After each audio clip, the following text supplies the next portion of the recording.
Assalamualaikum warahmatullahi wabarakatuh. Jumpa lagi dengan saya Kang Nana. Selamat datang untuk para pemirsa dan penikmat konten-konten ataupun analisis ataupun informasi yang disajikan oleh Pojok Pusdari.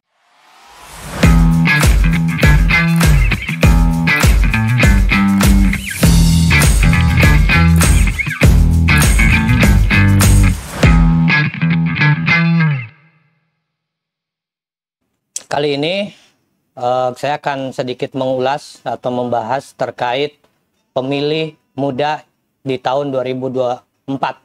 Akhir-akhir ini atau sekitar pada bulan Februari 2024, KPU RI merilis bahwa pemilih muda di tahun 2024 itu diprediksikan antara 50% lebih, atau bahkan ada beberapa lembaga juga yang menyebutkan ada sekitar 60% lebih.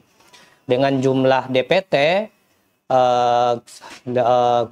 yang saya baca sampai beberapa akhir ini sekitar 204 pemilih DPT pada tahun 2024. Meski DPT ini masih tetap berjalan tentunya untuk melakukan rekap ya yang dilakukan oleh KPU. Jadi kalau 204 juta pemilih yang ada di Indonesia, sedangkan pemilih mudanya itu sekitar 50%, diperkirakan berarti sekitar 107 juta pemilih muda yang ada di Indonesia. Lalu pemilih muda itu terdiri dari usia berapa gitu, bahwa ada yang menyebutkan pemilih muda itu disebut sebagai milenial, dan pemilih muda ini adalah yang berusia 17 tahun atau pernah menikah sebagaimana yang disyaratkan oleh Undang-Undang Pemilu sampai dengan usia sekitar 35 tahun. Itu disebut sebagai pemilih muda ya. Nah, menariknya adalah bahwa 2024 sebenarnya sudah dua kali ya, 2029 atau 2024, bahwa pemilih muda ini mendominasi dari total keseluruhan dari pemilih yang ada di Indonesia. Yaitu yang tadi saya sebutkan bahwa sekitar 100 juta lebih itu adalah para pemilih muda yang ada di Indonesia.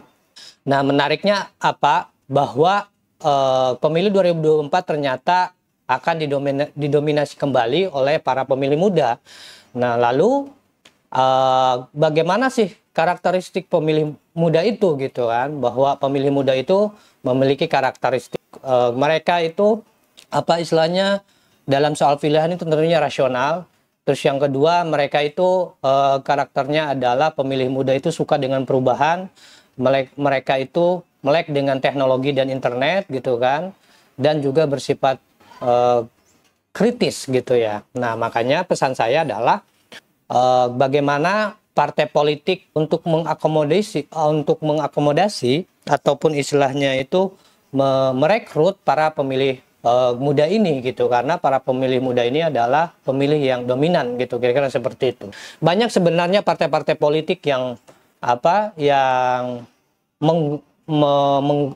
mengkampanyekan bahwa partai kami atau partai politik tersebut adalah partai yang bisa mewakili para pemilih muda gitu ya, dengan merekrut caleg-caleg ataupun para pengurus partai politik yang usianya itu tidak lebih dari usia 40 tahun.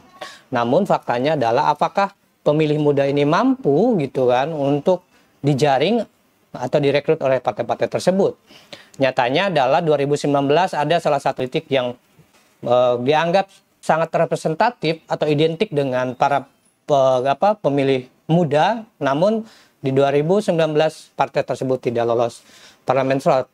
Ada apa kan kayak gitu kan? Apakah contoh halnya partai-partai politik itu memang belum bisa memberikan jawaban terhadap keinginan para pemilih muda ini gitu kan.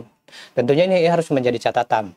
Terus pemilih muda ini memiliki yang tadi saya sebutkan, melek dengan internet, terus teknologi gitu kan, perubahan gitu kan. Hal-hal itulah yang sebenarnya harus diakomodir oleh partai-partai politik.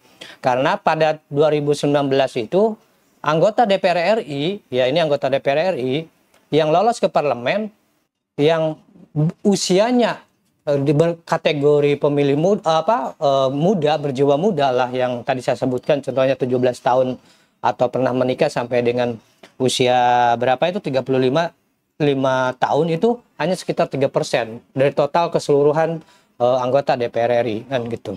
Nah, ini menandakan bahwa perlu ada sebuah terobosan baru ya terkait dengan adanya ya perbaikan di ya undang-undang pemilu bisa jadi atau peraturan KPU dan lain-lain. Dalam maksud saya adalah pemerintah perlu ada mewacanakan ataupun partai politik tentang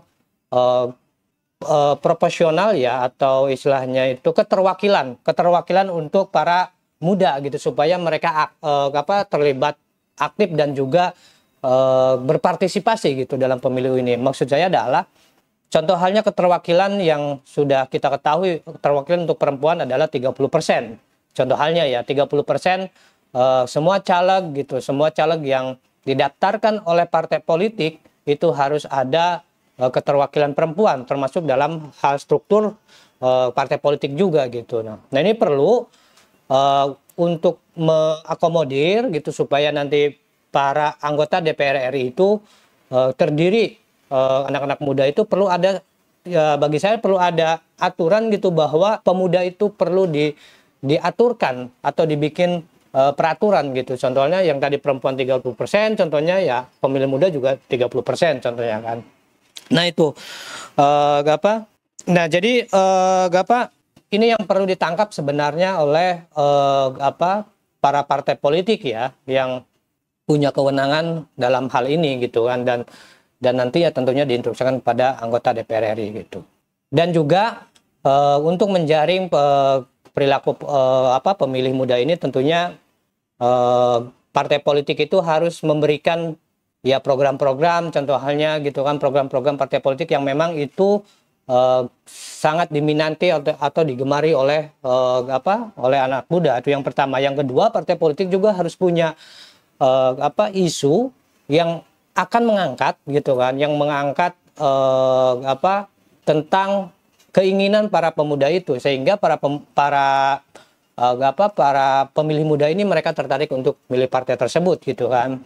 Jadi karena apa? Yaitu yang saya bilang dari awal bahwa pemilih muda ini di tahun 2024 ini sangat dominan sekali, sangat potensial. Bahkan kalau ada partai politik yang memang konsen dan serius gitu ya, menggarap gitu kan pemilih muda ini, saya yakin partai tersebut akan lolos di parlemen threshold pada tahun 2024 nanti kan kayak gitu. Kita juga bisa melihat gitu kan beberapa partai politik yang cenderung banyak ketua umumnya itu bukan mewakili karakteristik muda gitu ya. Mungkin pemirsa juga bisa melihat gitu kan. Contoh halnya di PDIP gitu kan, terus di Golkar gitu, terus Nasdem gitu, terus PAN gitu kan. Terus partai PKS gitu kan, P3 gitu kan yang kemarin 2019 lolos. Dari sekian partai itu cuma ada Partai Demokrat yang ketua umumnya menggambarkan sosok muda gitu karena dengan usianya yang tidak terlalu terlihat lebih dari usia 50 tahun kan kayak gitu, tidak halnya dengan partai-partai yang lain kan gitu. Jadi penting sekali lagi bahwa pemilih muda ini akan mendominasi di pemilu 2024 dengan kurang lebih sekitar 100 juta pemilih.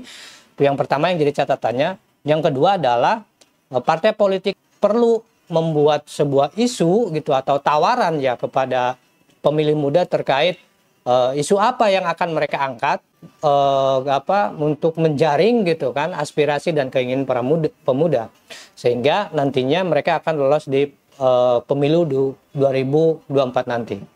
Sekian analisis dan ulasan terkait pemilu muda di tahun 2024. Jangan lupa subscribe, share, dan komen. Dan nyalakan juga loncengnya. Sekian, Assalamualaikum warahmatullahi wabarakatuh.